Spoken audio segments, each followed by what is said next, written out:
retribution. Oh yeah, we want retribution. Yeah, we ran out of patience. Boil up with the cold hard hatred. I can feel the vibration. Feet in the streets, it's a new sensation. I wanna break faces on the pavement. I wanna make greatness look complacent. Adrenaline awakened, I can taste it. We can make an impact, grab and then take it.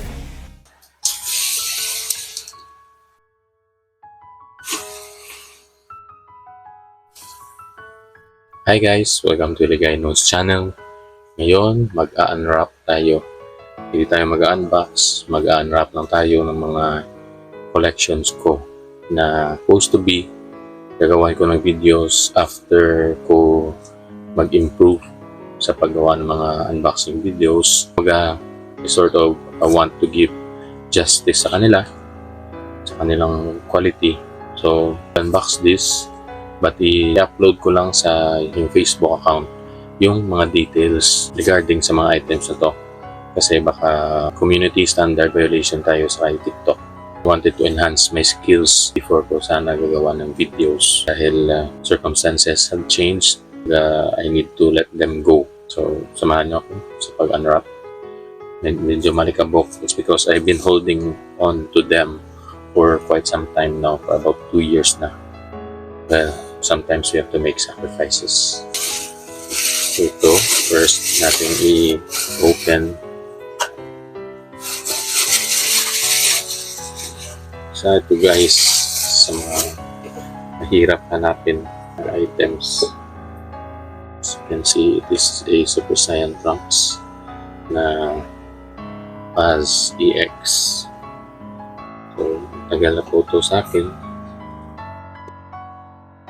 So, mabilis mag-overheat yung phone ko guys. So, ganitong ano na lang gagawin natin.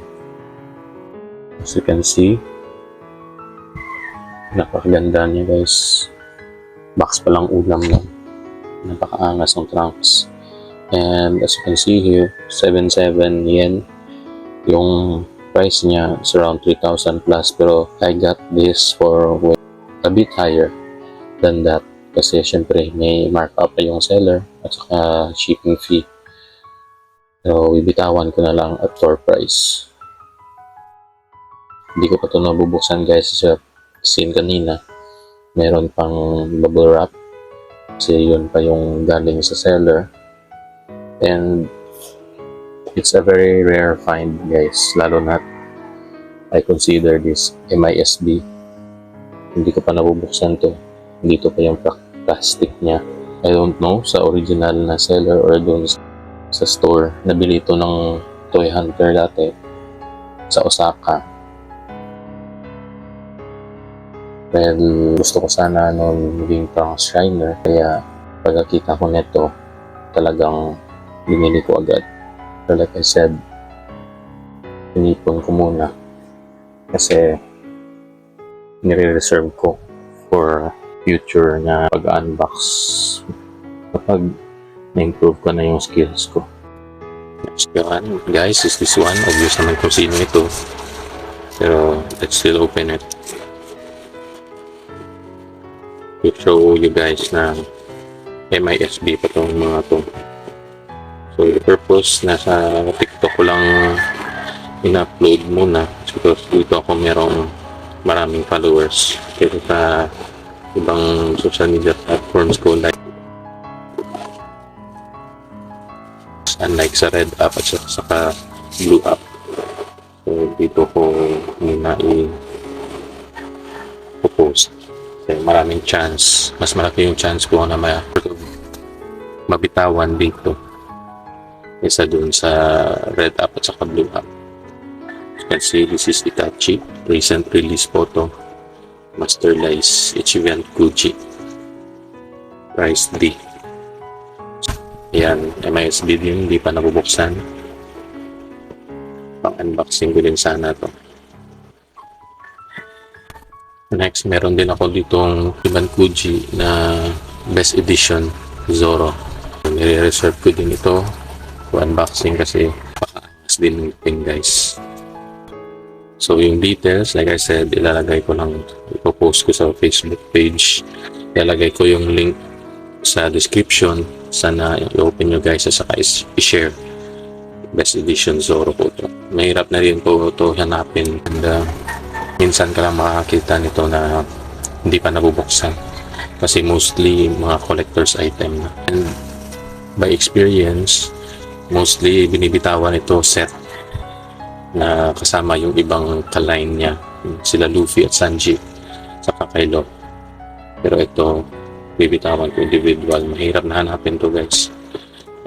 Hindi ko pa nabubuksan even if ayan, nabuksan na ng tape, pero I think sa store ito na nabuksan yung tape, pero ako personally hindi ko pa doon nabubuksan.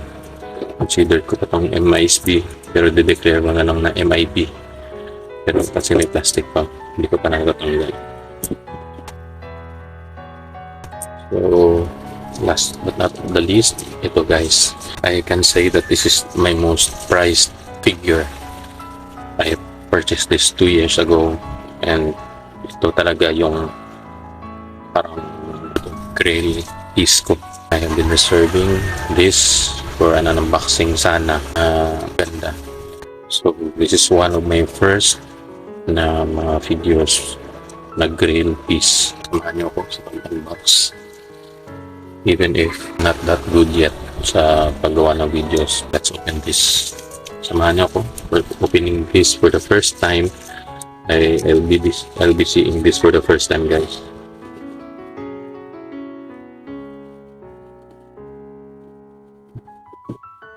Just like you, I'll be seeing this for the first time.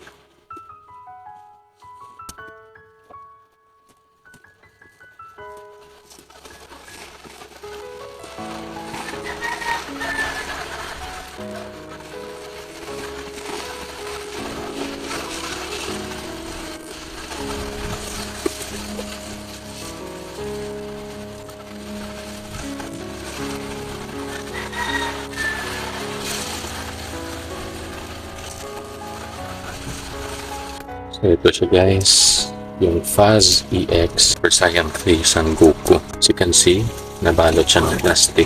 This is MISB condition. Tignan nyo guys, napakaangas niyan. Yung nakita ko to yung sa ibang sellers, ibang toy hunter sa Japan, pagkakita ko, sabi ko sa sarili ko, I really have to have this figure. And as you can see, 17,000 yan yung original price. And mind you guys, store price pa lang ito, hindi pa to yung seller price, kasi yung seller price may patong pa dun, may markup pa siya syempre, and yung shipping fee pa mula Japan papuntang Philippines. And ito siya guys, napakaganda, napakaangas nito. So, it hurts to let go of this, pero like I said, situations happened and I have to let this go. For serious collectors only guys, kasi tignan nyo naman, you cannot quite find this in this condition na sealed pa yung box, bagong bago pa siya. So this is the Fuzz EX Super Saiyan 3 Son Goku. So these are the figures guys that I'll be letting go. Like I said, ang details sila ipopost ko sa Facebook, and whoever will buy this as a set, I'll be giving this one as a freebie. So once again, I'll be posting the details on Facebook, and I will put the link in the description. Please check it out guys. If you have someone na may kakilala kayo na collector, share it with them. I would greatly appreciate it. See you sa Facebook. Check it out guys, and please share. Salamat sa pagsama sa pag-unbox ko nito.